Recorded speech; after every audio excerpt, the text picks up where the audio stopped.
Next speaker, Dr. Nasr elsaed, speaking about traumatic popliteal vessel injury, how to manage. Thank you, Mr. Chairman. Morning, everybody. I feel sorry because I'm going to talk about, to some extent, a very depressive issue, managing of the popliteal vessel injury. Actually, our aim to treat the patient to save his life with or without saving his limb, and please don't put it other way around. What we are doing when facing a case of popliteal vessel injury, please keep in your mind the following questions: how to pick it up by knowing the mechanism of trauma to expect the injury, how to figure it by depending on hard sign of vascular injury and soft sign, how to diagnose it. Definitely angiogram give great benefit, and for example, multiple injured patient, how to cut to the chase, take one decision, viable limb, reconstruct, dead limb, amputate. What about the gray zone? It is a matter of experience. How to choose rightly to do open or endo, how to deal with the compartment syndrome, to do immediate fasciotomy, or to keep an eye. Popliteal injury improve diagnostic imaging and introduction of endovascular technique offered alternative modality to traditional surgical management, despite major effort in establishing protocol and guideline in managing vascular trauma. Optimal strategy for traumatic popliteal vessel are still under investigation.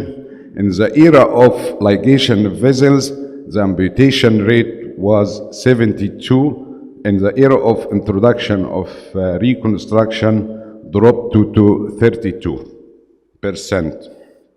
This is a hard sign of vascular injury, which need urgent intervention. Injury, type of injury may be transection. This is a type of injury, intimal tear, or transection, or arteriovenous fistula. The most important point in the anatomy of popliteal vessel, you have to know it is fixed at 2 points in the distal femur and the upper tibia. Etiology, as you know, may be gunshot, stab wound. Initial assessment, like any other type of trauma, immediate control of bleeding. Diagnosis, I concentrating on angiography because it does help in some difficult situations. Prognostic factor, I concentrate on the time interval. Delay is a common cause of loss of the limb. Fasciotomy is a crucial to avoid compartment syndrome, and as you know, the indications, especially in crushed injury or major associated injury, and this is two incision. Now, what is the sequence of vascular and bone injury repair? To do bone first or vascular vessels repair first doesn't make great difference.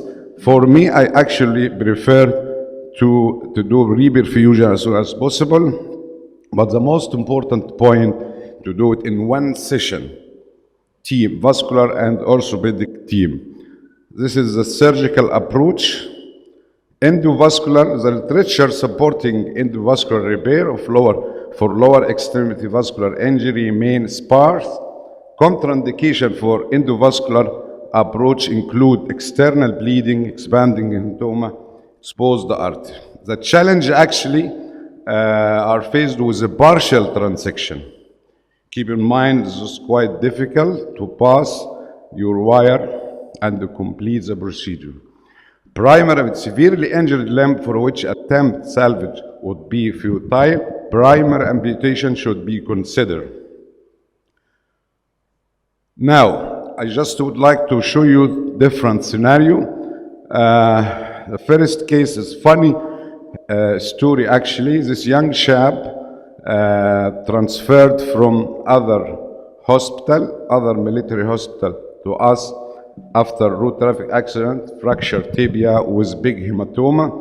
On examination, we decided to urgent fasciotomy and completion angiography to make things, to make everything is okay. After stabilization, unfortunately, we sent him back to his hospital where underwent external fixation and the skin graft. Unfortunately, they sent him back again with this picture. This is an pulsating mass in the popliteal fossa pointing near the upper 3 pins. We did explore this pulsating hematoma, evacuation of hematoma, and we find one of the X-fix pins piercing or damaging the anterior tibial artery. We ligate the artery. Another case, road traffic accident for a young chap, has a posterior dislocation, closed reduction done. Next day, they discovered the limb is ischemic, so transfer the patient to us. Angiography showed occluded vessels. We done pre-op, and as you see, this is sharp cut. Here it is. Okay, we done exploration. We find intimal tear, as you see. Next step, this is a thrombus on the tear, then interposition graft. Another case, male patient 20 years old, was referred to us with knee hematoma, post-endoscopic repair of anterior cruciate ligament. Later on, they discovered popliteal fossa hematoma and the weakness, left foot drop. Send him. We done a CT angio. We find a traumatic arteriovenous fistula around the knee joint. We explore and fix it surgery. In that case, I don't like endovascular may have any rule. Miserable case, male patient 30 years old, had gunshot injury to his left leg. Somewhere, first aid and debridement was done with primary closure of the wound without any assessment of the vascularity. 10 days later, they sent the patient to us with this picture of his leg. We done a plain X-ray, many shots and the fractured fibula, and this is the wound. We done exploration and debridement. Most of the muscles are dead. We done amputation. Sorry, just 1 minute. I will go through quickly. This is a gunshot. We done this is another patient has two multiple bullet, one for the upper limb and one for the lower.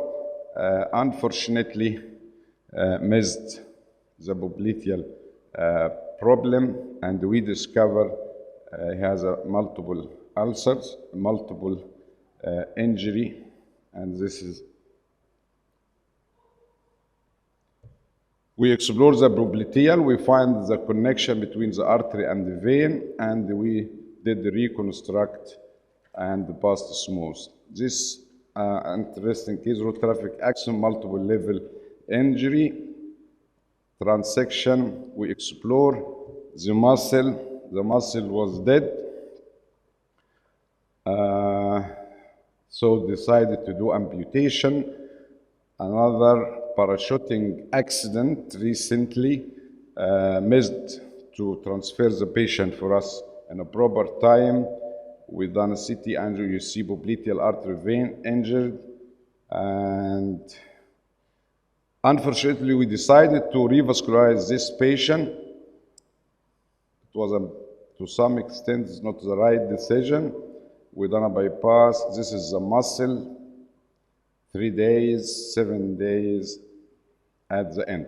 So my take-home message, the standard of care for patient with suspected popliteal vascular injury, urgent to operation, operative exploration in a stable patient, arterography should be done in stable patient. Golden rule, viable limb deserve revascularization regardless of the time, while a dead limb should not be revascularized. Primary amputation can be life-saving. Thank you.